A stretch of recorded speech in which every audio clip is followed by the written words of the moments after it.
안녕하십니까. 2026년 1월 23일 금요일입니다. 8260 채널에서 오늘은 북조선, 남조선 대통령 해임 통보, 최수용 또 거짓말, 이런 주제로 말씀을 드리기로 하겠습니다. 제가 지난번 영상에서 지속적으로 북한의 2차 무인기 사건 통보에 대해서 말씀을 드렸지만 노골적으로 북한이 남한 대통령의 해임을 통보했다, 이렇게까지는 말씀을 드리지 않았습니다. 지금 상당히 오랜 기간 우익 활동을 하시고 계시는 분들도 국힘당은 우익이고 민주당은 좌익이다, 이런 생각에 빠져 계신 분들이 많습니다. 제가 윤석열의 실체에 대해서 이야기를 하면은 지금 민주당을 돕자는 거냐, 이런 식으로 항변하시는 분들이 많습니다. 이런 판국에 북한이 2차 무인기 발표를 해가지고 이재명의 해임을 통보했다, 이렇게까지 이야기를 하면은 저 사람들은 제가 제정신이 아니다, 또는 저 사람은 북한 간첩이다, 이런 이야기를 또 계속 퍼뜨릴 겁니다. 김정일 시대에 북한은 고난의 행군이라는 걸 하면서 200만이 아사했습니다. 아사가 뭡니까? 먹을 게 없어서 굶어 죽는 겁니다. 200만이라는 숫자는 어마어마한 숫자입니다. 그때 북한은 국가 존폐의 위기가 찾아왔다 할 정도로 굉장히 심각했는데, 이거를 도와준 게 바로 김대중이 영구 집권을 하겠다고 총풍 사건을 만들었다가 오히려 북한의 코가 깨가지고 북한의 돈을 대주는 신세로 전락하는 바람에 김정일이가 기사 회생하는 겁니다. 그런 김정일이가 찾아온 기회를 어설프게 처리했겠습니까? 남한에 있는 모든 지하망은 중국이 통제하는 게 아니라 북한이 통제합니다. 얼마나 철저하게 통제를 하는지 한 예를 들어본다면, 만일에 제가 동작동 5.18 묘역에서 북한군 시신 대리 매장 사건을 폭로하지 않았다면 지금도 지만원 같은 부류들에 의해 가지고 광주에 북한군이 왔네 안 왔네 하는 시간 벌기로 5.18 세력을 도와주고 있고, 5.18 세력은 민주화 운동을 폄훼하는 세력은 가차없이 처벌한다는 방침을 강력하게 밀고 나갔을 거예요. 5천만 대한민국 국민들이 북한과 북한이 남한 내에 운영하고 있는 지하망 조직으로 이렇게 감쪽같이 속아서 가스라이팅이 돼가지고 나라를 거덜내고 있게 되는 겁니다. 그런 북한이 2014년도에 국정원 안에 국가안보전략연구원을 설립했다, 이렇게 제가 말씀을 드렸고, 어저께 오후 5시까지 북한에서 고위직으로 근무하다가 밤새 탈북을 해가지고 오늘 아침 8시에 국정원 안에 있는 국가안보전략연구원에 앉아서 업무를 본다, 이렇게까지 제가 말씀을 드렸었습니다. 그리고 그런 국가안보전략연구원은 국힘당을 통제하고 국가경영전략연구원은 민주연구원을 통제한다, 이렇게 말씀을 확실하게 제가 드렸습니다. 바로 그런 국가안보전략연구원이 2016년 6월 25일부터 시작된 박근혜 정부 전복 난수방송 지령을 진두지휘해서 박근혜 정부를 전복시켰습니다. 태영호가 중간에 한국에 들어와서 인천공항에 도착하자마자 바로 국정원에 있는 국가안보전략연구원에 자리를 잡고 진두지휘를 했었죠. 그 진두지휘를 받아가지고 태블릿을 조작해가지고 박근혜 대통령을 탄핵시키고 구속을 하고 날뛴 게 바로 윤석열입니다. 그 윤석열 뒤에는 홍석현이가 있었습니다. 바로 최인수 사건을 직접 핸들링했던 장본인 홍석현이가 부탄까지 갔다 왔다는 사실을 제가 다 말씀을 드렸었습니다. 그리고 윤석열이 대통령이 되는 과정은 청주회가 직접 진두지휘를 해서 애니채널 동원하고 계몽룡 국방부 장관, 이런 인간들을 다 조합을 시키고 미국에다가 여러 단체를 만들어가지고 트럼프 측근 인사들을 꼬드기는 공작을 한 것도 제가 다 말씀을 드렸고, 그 공작의 주체였던 앵킴 김민아 그리고 빌더 코리아가 국정원에서 운영하는 기관이다, 이런 말씀까지 다 드렸었습니다. 그런 윤석열이가 대통령에 취임하자마자 미국 FBI는 한동훈이를 불러가지고 대북 송금 확인을 요청했고, 그 확인을 얼버무리기 위해서 18조 원이란 거액 중에서 4,990억 원 정도만 확인을 하고 우리은행 지점장 한 명을 구속시키는 선에서 대충 문기적 거리면서 이태원 학살 사건을 저질러서 여론을 돌려버린 거, 이것도 미국 FBI가 확인하지 않았다는 말씀도 드렸습니다. 그러면서 윤석열이가 캠프 데이비드 한미일 정상회담에서 중국이 한국에 몰래 깔아놓은 화웨이 통신장비 목록을 갖다 바쳤고, 미국은 그 목록을 점검한 다음에 차이나텔레콤을 통해서 들어오는 해적 케이블을 다 끊어놓고 1,300대의 감시 장비가 감시 정보가 실시간으로 북한과 중국이 공유한다는 사실을 확인하고 국정원에 철거를 요구했다는 거, 그리고 그 철거가 끝나는 날 북한이 가짜 무인기 사건을 저질렀고, 그리고 감시 장비 추가 설치를 못하게 막았다는 이야기까지 했었습니다. 그런데 이재명이도 북한에 지금 돈을 못 보내는 건 마찬가지이기 때문에 이재명이도 해임을 결정한 겁니다.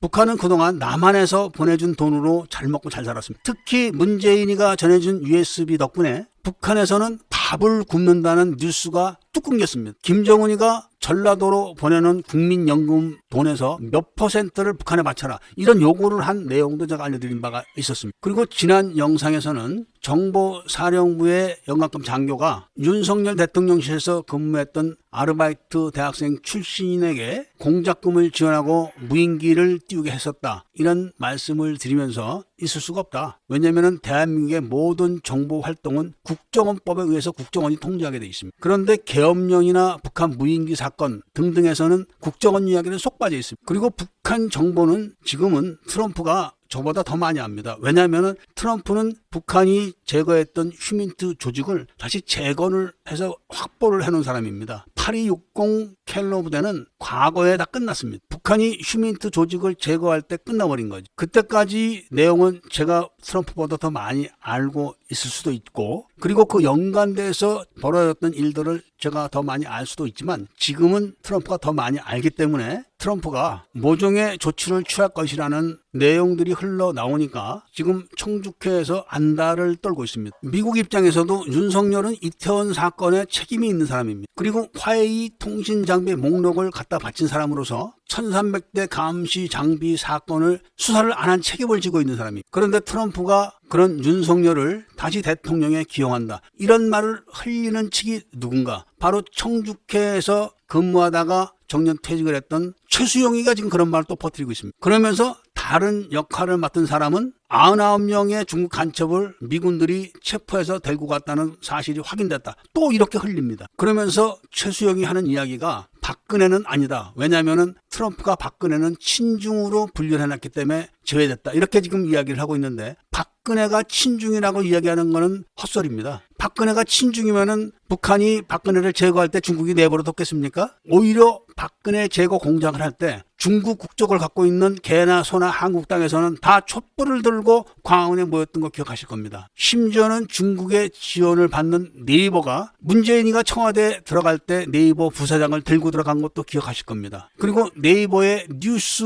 우선순위까지 폐지시킨 것도 기억하실 겁니다. 박근혜가 친중이면은 그렇게 됐겠습니까? 이런 식으로 역할을 분담해서 가스라이팅을 하는 겁니다. 그러면은 가스라이팅을 당한 개돼지들이 일제히 지지되는 거죠. 박근혜 대통령이 재임 당시에 중국에 가서 중국군을 사열한 것은 다 국정원의 정보 보고서를 받고 참모들과 의논을 해서 결론을 내린 겁니다. 개인적인 판단을 한 게 아닙니다. 그리고 미국 의회에 가서 박근혜가 미국과 중국의 등거리 외교를 하겠다, 이런 연설을 했다고 비난을 하고 있는데, 그럼 미국 대통령도 중국을 방문했으니까 친중입니까? 유럽에 얼마나 많은 대통령들이 중국을 방문했습니까? 다 친중입니까? 친중 몰이를 했던 게 미국입니다. 그리고 뒤늦게 속은 걸 아는 게 트럼프입니다. 북한이 지령을 내리면은 청주회와 5.18 세력들이 일제히 움직이게 돼 있습니다. 이거는 민주당 쪽에서 막지 못합니다. 민주당 쪽에도 청주회와 5.18 세력들이 많이 있습니다. 남한에서 돈이 많이 건너갔던 시절에서는 북한은 하루에도 몇 발의 미사일을 쐈습니다. 요즘은 미사일을 쏩니까? 가끔씩 쏘는 미사일은 유지관리 차원에서 쏘는 겁니다. 북한이 연간 핵미사일을 포함한 모든 미사일을 관리하는 비용이 9천억 원이 넘는다고 합니다. 이 돈이 없으면 미사일 관리가 안 됩니다. 관리가 안 되는 미사일은 폐기해야 됩니다. 폐기하는 것보다는 쏴서 없애는 게 낫기 때문에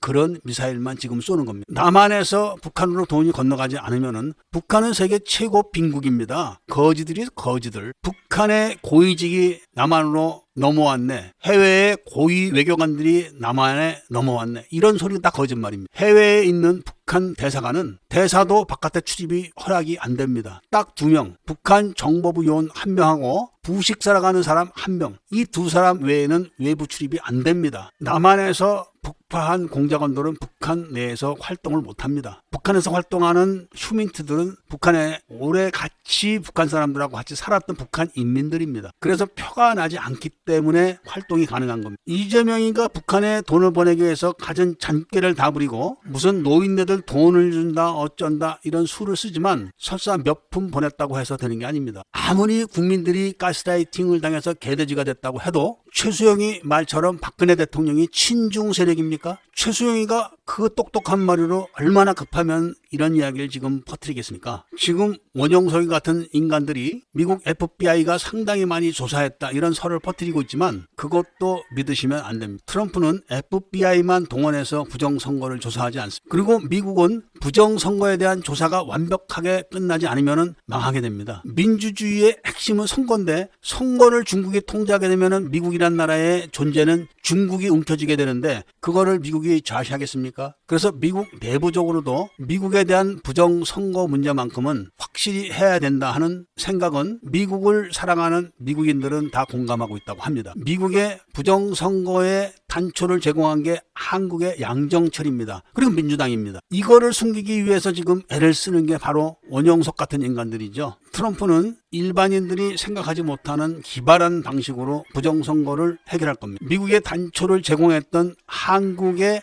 청주케 세력들은 살아남지 못할 겁니다. 트럼프의 철저한 대비책에 의해서 세상을 다 뒤집을 듯 했던 시진핑이가 이제 오늘 내일 하는 신세로 전락하고 있고 현행 탈영병의 아버지인 이재명은 이제 곧 명줄이 끊길 겁니다. 박근혜 대통령은 절대로 친중 세력이 아니고 친북 세력도 아닙니다. 5.18 세력들이 파추로 매주를 쓴다 이렇게 말을 퍼뜨리면은 그게 법이 되는 겁니다. 경상도 군인들이 전라도 씨를 말리러 왔다 이 말 한마디에 광주가 불바다가 된 거 기억하십니까? 어떻게 북한 현역 군인들을 1980년 5월 18일 이전에 7여단 진압부대의 사전에 한국군 장교들로 위장 편입을 시켰습니까? 그런 사실들이 총청모에 의해서 확인되지 않았다면 지금도 저들은 민주화라고 떠들고 있을 겁니다. 어떻게 북한군 8명씩을 전교사 보병학교 매복조로 작전부대를 편성해서 그 지휘를 11여단에서 파견한 장교가 직접 할 수가 있었겠습니까? 그러다가 한 명이 전사해버리니까 신분이 한국군이어서 대리 매장을 할 수뿐이 없으니까 지나가는 방위병을 쏴 죽여놓고 통합병원 소속을 전교사로 고쳐놓고 그 사건을 확실하게 하기 위해서 그 방위병의 이웃집 시민까지 또 쏴 죽인 겁니다. 이런 사실들을 총청매에서 밝혀내지 않았으면 지금도 저들은 5.18이 민주화다 이렇게 떠들어대면서 지만원이 같은 인간들을 앞세워가지고 5.18에 이의 제기를 하는 사람들을 금융 치료를 계속 했을 겁니다. 최수영이가 이야기를 합니다. 트럼프가 한국에는 대한 세력이 없다. 그런 말은 워싱턴 쪽에서 흘러다니는 이야기고 왜 없겠습니까? 그러나 한국과 한국인들의 습성을 잘 아는 트럼프가 그런 1급 특급 비밀을 누구에게 알려주겠습니까? 이제 청주케와 5.18 세력들의 세상은 끝나갑니다. 정말로 대한 세력이 없는 것은 맞습니다. 그렇지만 미국은 대책을 갖고 있습니다. 그래서 총청모를 지지하는 세력들이 빨리 늘어나야 트럼프 대통령의 결단을 촉구할 시간을 앞당길 수가 있게 되는 겁니다. 박근혜 대통령 때 돈을 떼먹었던 정강용이 같은 인간들이 지금도 설치고 다니고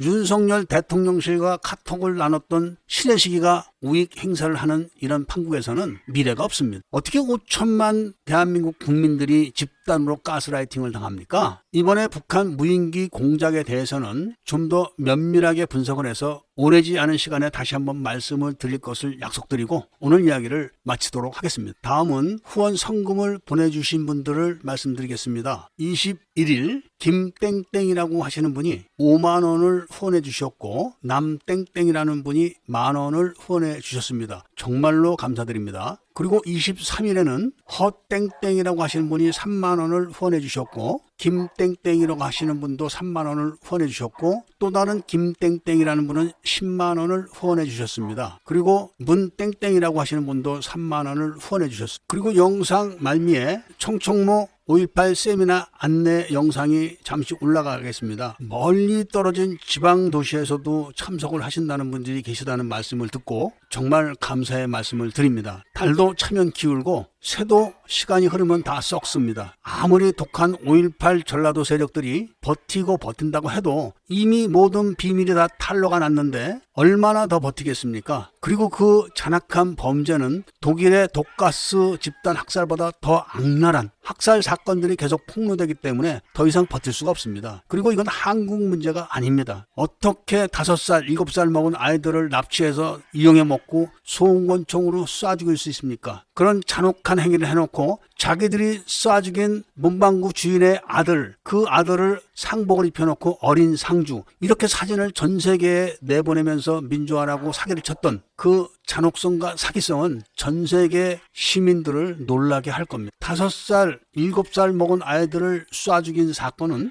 이미 일간지에 보도가 된 사건이지만 내용까지는 보도가 되지 않았었습니다. 왜냐하면 기자들이 그 내용을 모르니까 그런 것이지만 총총모는 내용을 아니까 이런 말씀을 자신 있게 드리는 겁니다. 아무쪼록 2026년 제1회 5.18 세미나 활동에 많은 관심을 부탁드리면서 오늘